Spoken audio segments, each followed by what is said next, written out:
So, ladies and gentlemen, oh, I forgot to record this VOD here.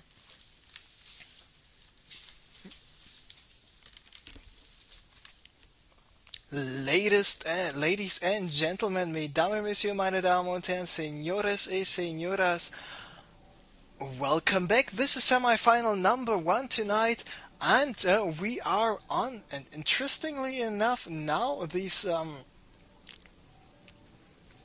new UI function works, even though we are in a non-official Blizzard map.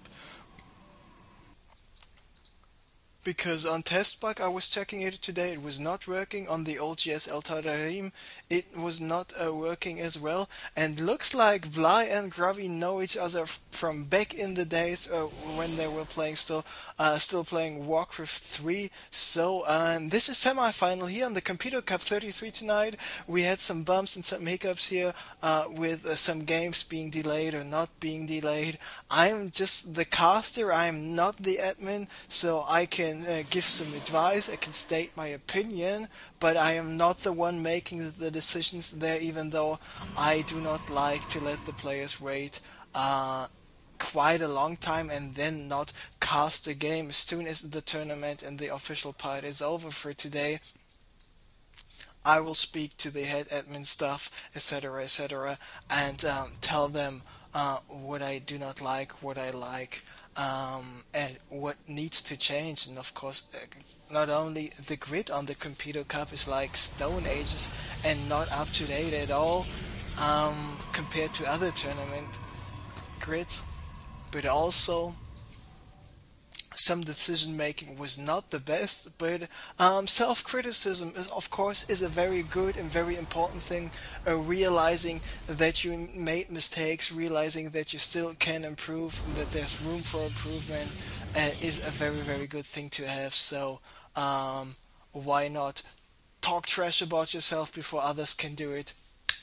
Makes stuff so much more easier. So, by the way, Bly spawning here at the top left expansion, going for the hatchery first place. So there we see the hatchery, there we see the spawning pool, and I said spawning expansion, I said spawning location, I meant spawning locations. Meanwhile, Grubby is here spawning at the green Protoss at the bottom right. So Cybernetics Core just finished this gateway, should be having out his first zealot pretty soon. There we see the zealot is popping out right now, but he's not moving over here to this location. He's directly rallying this second zealot, by the way, not the first actually, to this natural expansion, trying to do as much damage as possible. But there are the 4 Zerglings, there is a drone, and what about the second zealot? Second zealot will there not be in time, but in addition to the probe, this zealot can do quite some damage. And is Bly microing his Zerglings away? Yes, he is, but now with the second zealot in the mix, he still can do some damage. But Grubby needs to watch out that he's not overcommitting to those zealots, because otherwise those zealots will just go down without having accomplished anything. Now the Stalker is in here trying to help out as well, but this was buying Bly enough time to get the spine crawler up. Now with the spine crawler up, the only thing he can do with this Stalker is basically run away. He needs to get rid of this extractor, but looks like he's going for a 4-gate, 1 gas, so it will be only Stalkers, it will be only Zealots. And now this makes much more sense that he was aggressive so early on, because he was forcing Bly to go for many Zerglings. He was delaying this roach run Bly is going for right now, and the longer you delay an economy of a Zerg having 2 hatcheries on 2 different locations online,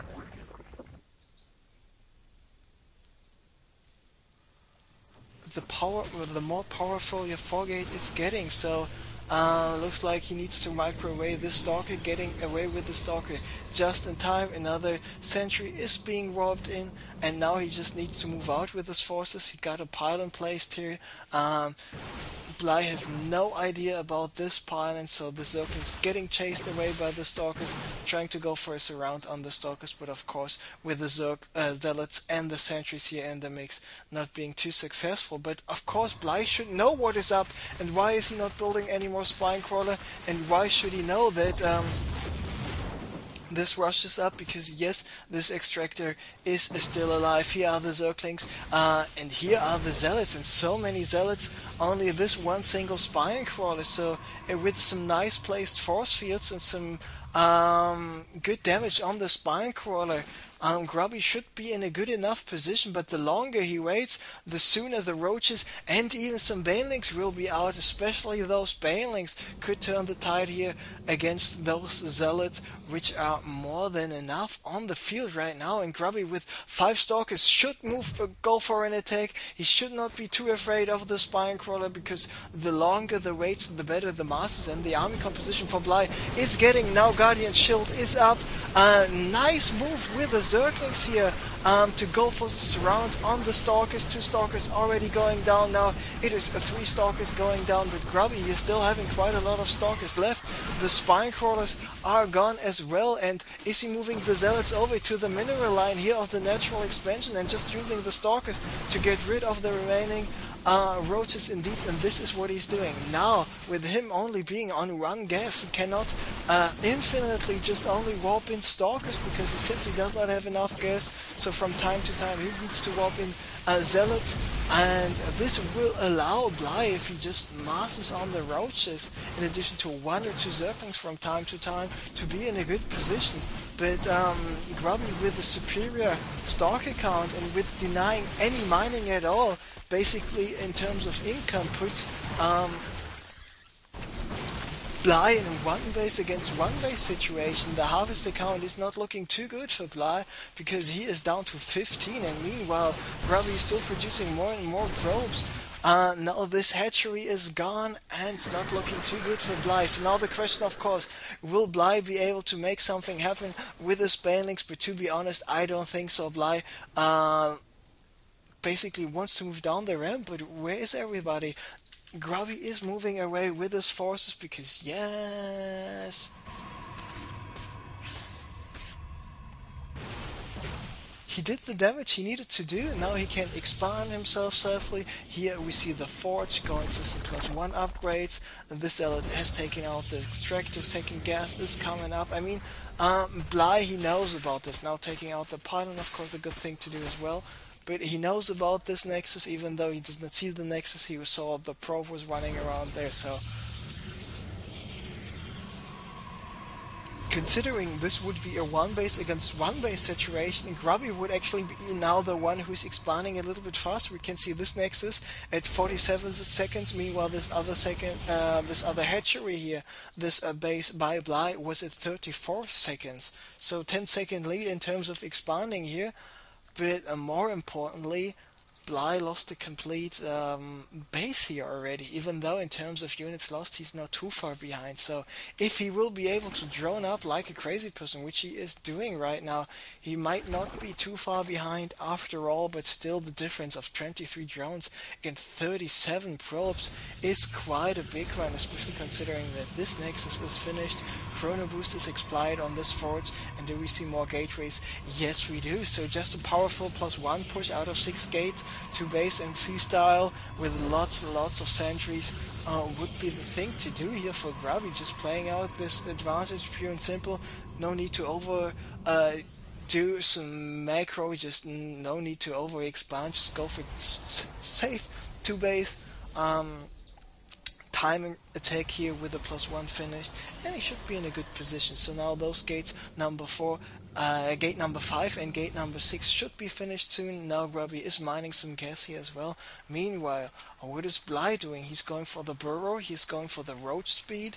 The lair is already finished, so the tunneling clause is an option for him as well, but it's still another possible 70-80 seconds until he can even start the tunneling claw upgrade. So if Grubby will attack in the next 100, 110, 150 seconds, he should be in a good enough position. Meanwhile, Bly going for more drones, going for more roaches here, and not having any extractors up and running at the natural expansions. Grubby moving around with the probe, the Zerglings intercepting the probe, some stalkers and sentries waiting here on the bottom area of the stairs to intercept some of those forces. So Grubby moving here once again, only building a pylon, not something like a Nexus. He just wants to have some vision, wants to be able to warp in some units if it's necessary to deal with some aggression by Bly, because yes, he's now moving out, and this is the perfect timing for him to move out. He got the +1 finished, gets so many stalkers, quite a lot of sentries, got enough energy for roughly 12, 13 force fields. He is scouting sacrificial overload moving in. This overload will be taken out. A burrowed circling denying any more expansions here. But with Bly only having the burrow and not having the tunneling claws, I mean, he will be able to do he save a lot of roaches, especially with his forces. Even going for some burrowed banelings is a possibility for him. But nice job by Grubby to just hallucinate 2 colossi here. So will this scare Bly so much? And by the way, I'm still waiting for a game where someone calls GG because he's afraid of too many hallucinated forces. But anyway, so Grubby is attacking right now. There's the Guardian Shield coming up. Nice force fields to prevent those banelings from doing too much damage. And now Bly should know that those colossi are only some hallucinations. More banelings have been taken out. Nice force fields, nice stalker micro. And now let's take a look. And no, he did not know. He just focused down the hallucinated colossi right away, allowing those stalkers to do even more damage. Now those roaches, of course, they are burrowed, but what can they do if they are not able to move around? I mean, he's now producing more roaches, but this is it. This is GG. Grubby being ahead 42 supply right now, doing better and better of a job, now taking out this hatchery, denying Bly the production here, and safely retreating. This is how you do it. Meanwhile, more stalkers reinforcing here, and just waiting for the GG by Bly, because Bly basically knows, okie dokie, this is over. Grubby here with the expansion up soon with the actually he does have the +1 finished already. Now going for the tunneling claws, but the tunneling claws will be there a little too late. Now the roaches pop up here once again in the back, but it's just too many stalkers for all those roaches to handle. There he's burrowing once again, but he's actually losing more units than he's killing with his burrow action, because yes, of the immobility of the roaches. Now he's trying to go for some desperation move, which I really like, is going for the natural expansion and going for the second expansion as well, because this is basically the only way he can come back. Tunneling Claw still takes another 50 seconds to finish, and Grubby is just warping in more and more stalkers. I mean, he is going for the Nexus here in the top right, secured it a little bit more with some more cannons, and now Grubby with the blink just out microing those roaches even harder. Bly realizing, okay, now it's absolutely over, GGing out of the game. So congratulations to Grubby, winning game number 1, and game number 2 starting pretty soon. So let me just get in contact here with Bly to see what map he does want to play on.